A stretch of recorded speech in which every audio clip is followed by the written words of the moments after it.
இப்போது இருக்கக்கூடிய சூழல்ல அதிமுக தனித்து விடப்பட்டிருப்பதா தோன்றலையா? ஏன்னா பாமக அதிமுகவோடு பேச்சுவார்த்தை நடத்துகிறது அப்படின்ற பேச்சு வந்து இப்போ பாமக பாஜகவோடு பேச்சுவார்த்தை நடத்துறாங்க, இங்க ஸ்டாப் பண்ணிட்டாங்க அப்படின்னு.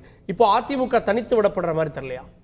இல்லைங்க, அதிமுக ஒரு மாபெரும் இயக்கம். இன்னொரு விஷயம், ஒவ்வொரு முறை தேர்தலின் போதும் அதிமுக கூட்டணியில் தன்னோடு சேர்க்கிற கட்சிகளையும் உயர்த்தி கொண்டே வந்திருக்குங்க.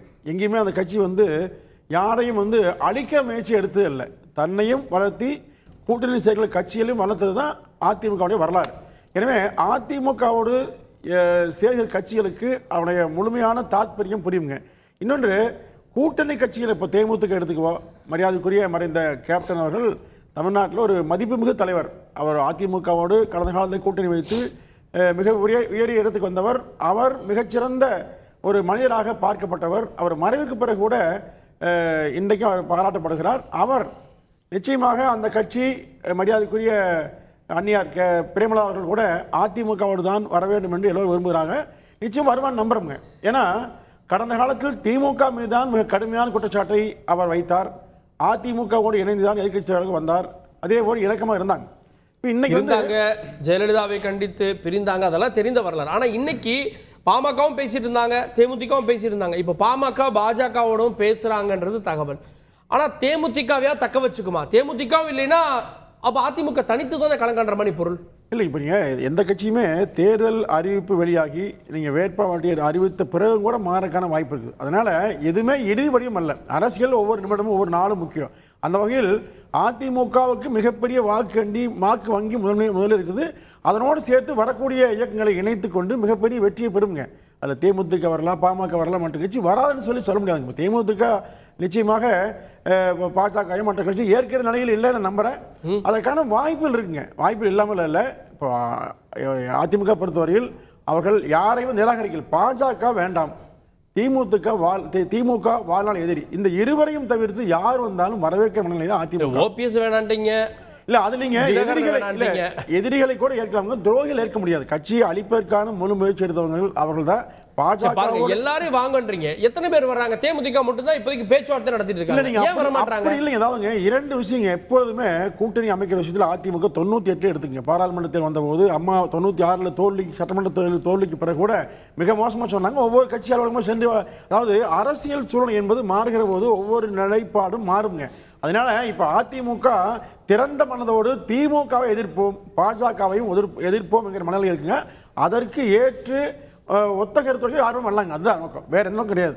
இதுல வந்து யார் வராமட்டா கூட அவங்க கட்சி நினைப்பாருங்க. ஒவ்வொரு கட்சிக்கும் நோக்கம் இருக்குது. அதனால எந்த கட்சி குறை சொல்ல நிலையிலும் அதிமுக இல்லை.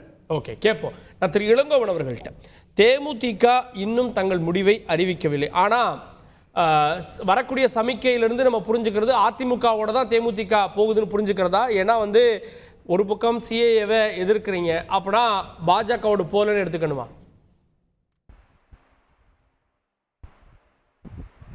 வணக்கம் கேப்டன் அவர்களுக்கு வணக்கம்.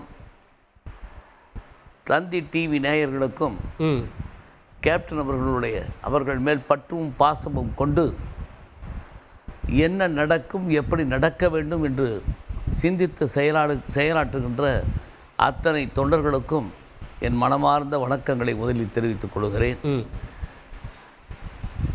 மிகச்சிறப்பாக அன்புக்குரிய அண்ணன் மணிகண்டன் அவர்கள் பேசினார்கள். தேமுதிகவினுடைய நிலைப்பாடு எங்கே இருக்கிறது? முதற்கட்ட பேச்சுவார்த்தையில் அகில இந்திய அண்ணா திராவிட முன்னேற்றக் கழகம், மாதர்குல மாணிக்கம், கழகத்தினுடைய பொதுச் செயலாளர் அண்ணா அவர்களை சந்தித்தும் மற்ற குழுவினுடைய சந்தித்தும் தங்களுடைய ஆதரவு எங்களுக்கு வேண்டும், நாம் கூட்டணி அமைத்து போட்டியிட வேண்டும் என்று கேட்டார்கள். இது மரியாதை நிமித்தமான சந்திப்பு என்று கூட சொன்னார்கள்.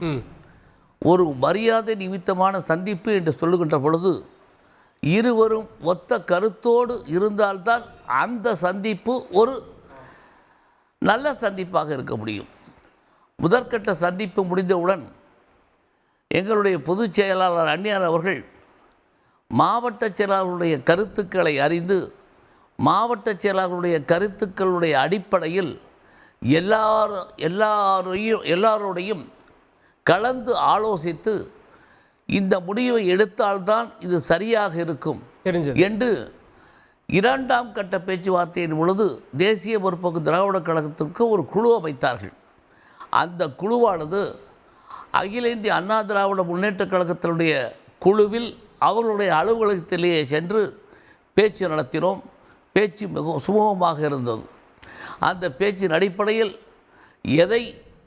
எந்த தொகுதிகள், எத்தனை தொகுதிகள் எப்படி எடுத்துக்கொள்ளலாம் என்பதை நாங்களும் சில கருத்துக்களை சொன்னோம், அவர்களும் சில கருத்துக்களை சொன்னார்கள். நாங்கள் எங்களுடைய கழகத்தினுடைய பொதுச் செயலாளர்களை கலந்து ஆலோசித்து அவர்கள் என்ன கருத்தை சிறப்பாக சொன்னார்களோ அந்த கருத்தை நாங்கள் சொன்னோம். அவர்கள் நாங்கள் இன்னும் நீங்கள் சொன்ன பொதுவான கருத்துக்களை எங்கள் பொதுச் செயலாளரிடம் சுமூகமா பேச்சு நடக்குது அப்படின்னா நீங்க நடத்துவது ஒருவரோடு தான், அது அதிமுகவோடு தான். அப்ப அதிமுகவோடு தான் போறீங்கன்னு புரிஞ்சுக்கிறது தானே? அப்படித்தானே எடுத்துக்கணும். இதுவரைக்கும் நாங்கள் அண்ணா திராவிட முன்னேற்ற கழகத்துடன் தான் பேச்சு நடத்தி இருக்கிறோம். ஆனால் சில ஊடகங்கள் அங்கே பேசுகிறார்கள், இங்கே பேசுகிறார்கள் என்று ஒரு செய்தியை பரபரப்பாக்க வேண்டும் என்பதற்காக சொல்லிக் கொள்கிறார்கள். நாங்கள் எதையும் எப்பொழுதும் கட்சி என்றைக்கு ஆரம்பித்ததோ அன்றையிலிருந்து இன்றைக்கு வரைக்கும் நாங்கள் பொதுப்படையாகத்தான் வெளிப்படையாகத்தான் பேசிக் கொண்டிருக்கிறோம். இல்லை நாங்கள் பேசிகிட்டு இருக்கோம் அப்படின்னு தெரியுது. கூட்டணி அவங்களோட தான்றதை ஏன் உறுதிப்படுத்த மாட்டேங்க? இப்போ ஓபிஎஸும் பேசிகிட்டு இருக்காரு, தினகரனும் பேசிகிட்டு இருக்காங்க. என்ன தொகுதியெல்லாம் முடிவாகலை, ஆனால் அவங்க நாங்கள் வந்து பாஜக கூட்டணியில் இருக்கோன்ட்டாங்க. அது மாதிரி ஏன் தேமுதிக கடைசி நேரம் வரைக்கும் எழுதிட்டு இருக்கு? அவர்களுடைய நிலைப்பாடு அப்படி. அவர்களுக்கு வேறு எந்த இடத்திலும் அவர்களுக்கு இடமில்லை. திராவிட முன்னேற்ற கழகத்தினுடைய அணி முடிந்து விட்டது. எங்களுடைய அணியில் அவர்கள் சேர முடியாது. அகில இந்திய அண்ணா திராவிட முன்னேற்ற கழக அணியில் அவர்கள் சேர முடியாது. ஆகவே இருக்கின்ற ஒரே அணியில் தான் தனித்து நிற்கின்ற அளவுக்கு அவர்களுக்கு தைரியமும் இல்லை, ஆதரவும் இல்லை. ஆகவே அவர்களுடைய நிலைப்பாடை வெளிப்படையாக அறிவித்து விட்டார்கள். ஆனால் எங்களுடைய நிலைப்பாடு எல்லாவற்றையும் அறிந்து ஒவ்வொரு கருத்தையும் கேட்டு அதன் முடிவாகத்தான் நாங்கள் அறிவிக்க வேண்டும். சரி, ஓகே, நான் வரேன். இன்னும் விரிவாக நம்ம பேசலாம். நான் வரேன் திரு டிடிஎஸ் ரவிச்சந்திரன் அவர்கள்ட்ட. தேமுதிக பாஜக பக்கம் வருமா அப்படின்றதுக்கு விடை இப்போ கிடைச்சிருக்குன்னு நினைக்கிறேன். தேமுதிக வரலை அப்படின்றது புரிஞ்சிச்சு. அப்போ வந்து பாமக வந்தால் அந்த கூட்டணி இன்னும் ஒரு பெருசாக இருக்கும். பாஜக கூட்டணி பாமக வரலைன்னா எப்படி பாஜக கூட்டணி பெரிய கூட்டணியாக இருக்கும்? இல்லை, இந்த மெகா கூட்டணிங்கிற வார்த்தையை எடப்பாடி ஐயா தான் பயன்படுத்தினார். அவர்கிட்ட தான் நம்ம போய் கேட்கணும், என்னங்க கூட்டணியில் தேமுதிக மட்டும்தான் பேசிகிட்டு இருக்காங்க, வேறு யாரும் இல்லையேன்னு. எப்போ வாசனையா வந்து தெளிவாக இங்கேருந்து அங்கேருந்து முடிவு எடுத்தாரோ அப்போவே அவர் ஸ்கேல் பண்ணிட்டார். இந்த தேர்தல் பாராளுமன்ற தேர்தல் இதில் யார்கிட்ட இருக்கணும் அப்படிங்கிறதுல தெளிவாக இருக்கார். அவருடைய பாதையை ரவுட் பண்ணிட்டார். பட் தேமுதிக அப்படி கிடையாது. அவங்க பாதையை அவங்க வகுத்துக்கிறதே கிடையாது. இத்தனைக்கும் பாமகவை விட அதிக வாக்குகள், அதாவது 30 லட்சம் வாக்கு 23 லட்சம் வாக்குங்கிறதெல்லாம் தேமுதிக தான் வாங்கியிருக்கு. பாமக 25 லட்சம் 26 லட்சம் வாக்குகள்லாம் வாங்கினதே இல்லை. ஒட்டுமொத்தமாக நான் சொல்கிறேன்.